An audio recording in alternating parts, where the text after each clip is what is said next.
Hello foodies বন্ধুরা, আশা করি আপনারা সবাই ভালো আছেন। নিত্য নতুন রান্নার পসরা নিয়ে আমি হাজির হয়ে যাই রসুই সাথে শ্রী আমার এই চ্যানেলে। আজকে নিয়ে চলে এসেছি ক্যারামেল পুডিংয়ের রেসিপি। বাড়িতে থাকা ইনগ্রেডিয়েন্টস দিয়ে কিভাবে চটজলদি বানিয়ে ফেলতে পারবেন এই লোভনীয় পুডিং, চলুন দেখে নিই আমরা। ক্যারামেল পুডিং বানাতে এমনিতে লাগে পাউরুটি বা ব্রেড। আমি এখানে ইউজ করেছি অন্য কাজে ব্যবহার করে নেওয়ার পর যে স্লাইসের পাশেরগুলো আমরা কেটে রেখে দিই সেইটা। তার সঙ্গে লাগছে চিনি, দুধ এবং দুটো ডিম। আমার টোটাল ইনগ্রেডিয়েন্টস লিস্ট আমার এই ভিডিওর মাঝখানে আসে, তো পুরো ভিডিওটা আপনারা দেখতে থাকুন এবং এলে আপনারা নোট ডাউন করে নিন কি কি লাগছে।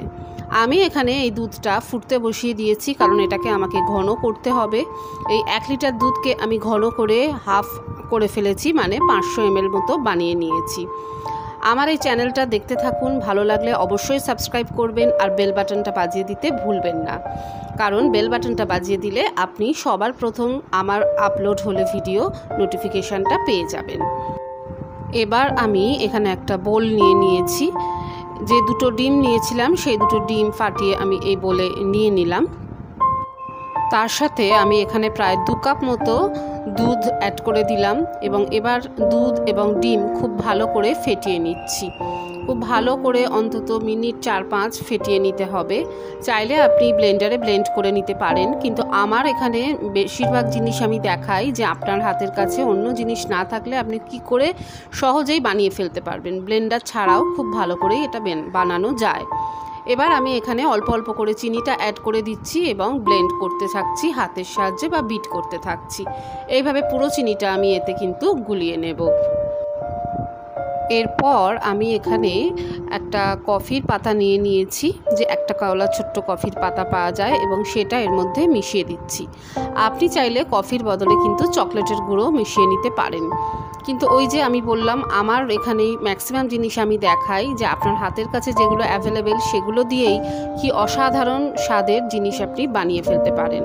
তো আমার কাছে চকলেট ছিল না, আমি কফি দিয়ে করলাম, আর এর আগেও আমি কফি দিয়ে করেছি, দারুণ লাগে খেতে। আমার ছেলেরা কিন্তু এই কফির স্বাদটাই পছন্দ করে।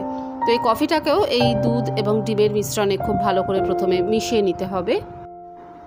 তারপর আমি এখানে যে ব্লেড স্লাইসের যে পাশের টুকরোগুলো ছিল সেগুলোকে আরও হাতের সাহায্যে ছোট ছোট করে আমি টুকরো করে নিয়েছি। সেগুলো অল্প অল্প করে মেশাতে থাকবো এবং মিশ্রণে ভালো করে ঘুরিয়ে ঘুরিয়ে ভিজিয়ে দেব।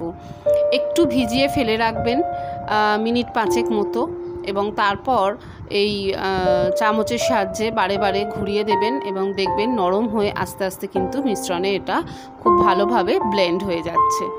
এটাও তাই, আপনি চাইলে অল্প একটুখানি ব্লেন্ডারে ঘুরিয়ে নিতে পারতেন, কিন্তু আমি এটাই পছন্দ করি যে আমার হাতের কাছে যেসব জিনিস আছে তাই দিয়েই আমি সুন্দর করে একটা খাবার বানিয়ে ফেলতে পারি, যাতে আমার এই রেসিপিগুলো যে কেউ ফলো করতে পারে। দেখুন পুরো জিনিসটা সেট হয়ে গেছে, একদম থকথকে হয়ে গেছে। এবারে আমরা একটা কড়াই নেব এবং সেই কড়াইতে এটা দিয়ে একটু নাড়াচাড়া করে নেব আর একটু শুকনো করে নেব জিনিসটাকে। আমরা এটাকে নাড়তে থাকবো যতক্ষণ না এটা একসাথে হয়ে একটা মন্ডের আকার নিচ্ছে। দেখুন একদিকে চলে গেছে, মন্ডের আকার নিয়ে নিয়েছে। এবার আমি কড়াইটাকে নামিয়ে রাখবো এবং ক্যারামেলটা বানিয়ে নেব। এখানে আমি 2 টেবিল চামচ চিনি দিয়েছি এবং 1 টেবিল চামচ জল দিয়েছি এবং এটাকে ফোটাতে থাকছি একটা পাত্রে নিয়ে। এবার বারে বারে এটাকে নাড়াতে হবে যতক্ষণ না চিনিটা ক্যারামেলাইজ হয়ে লালচে রং ধরছে। ক্যারামেলাইজ হয়ে গেলে তখন এই জিনিসটাকে আমরা নামিয়ে নেব। বারে বারে কিন্তু নাড়তে থাকবেন, নাহলে কিন্তু ধরে যাবে বা পুড়ে যেতে পারে চিনিটা। আমি এখানে পুডিংটা করার জন্য একটা টিফিন বক্স নিয়ে নিয়েছি, যার মুখটা খুব ভালোভাবে আটকানো যায়। এবার তার মধ্যে ক্যারামেলটাকে ঢেলে দিয়েছি। দেখুন চারিদিকে লাগিয়ে দিয়েছি নিচটায় যাতে ভর্তি হয়ে থাকে, এবং এটা 5 থেকে 10 মিনিট ফেলে রাখবো রুম টেম্পারেচারে, যাতে এটা জমে যায়। জমে যাওয়ার পর আমরা আগে থাকতে যে পুডিংটা বানিয়ে রেখেছিলাম নেড়ে, সেই পুডিংটা আস্তে আস্তে করে এর মধ্যে দিয়ে দেব এবং হাতা দিয়ে ওপরটা সমান করে দেব, যাতে ঠিকভাবে ওপরটা সমান থাকে এবং দেখতে ভালো লাগে। এবার ঢাকাটা চাপা দিয়ে দিলাম টিফিন বক্সে এবং একটা কড়াই নিয়ে নিয়েছি। কড়াইয়ে জল ফুটতে দিয়ে দিয়েছি। এমনভাবে পরিমাণ জল নেবেন যাতে এই টিফিন বক্সটা ভেতরে দিলে এর মধ্যে জল না যায়, সেটা খেয়াল করে দেবেন এবং তারপর কড়াইতে ঢাকা চাপা দিয়ে দেবেন এবং 30 মিনিট মতো এটাকে কিন্তু এইভাবে বেক করতে হবে। এভাবে বেক করা হয়ে গেলে 30 মিনিট পর কড়াই থেকে এটা নামিয়ে নেবেন এবং ঠান্ডা হয়ে গেলে ফ্রিজে রেখে দেবেন।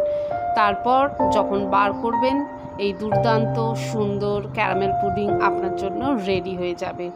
আশা করি আপনাদের এই রেসিপিটা ভালো লেগেছে। ভালো লাগলে অবশ্যই একটা লাইক করবেন আর কমেন্ট করে জানাতে ভুলবেন না আর কি কি ধরনের রেসিপি আপনারা দেখতে চান।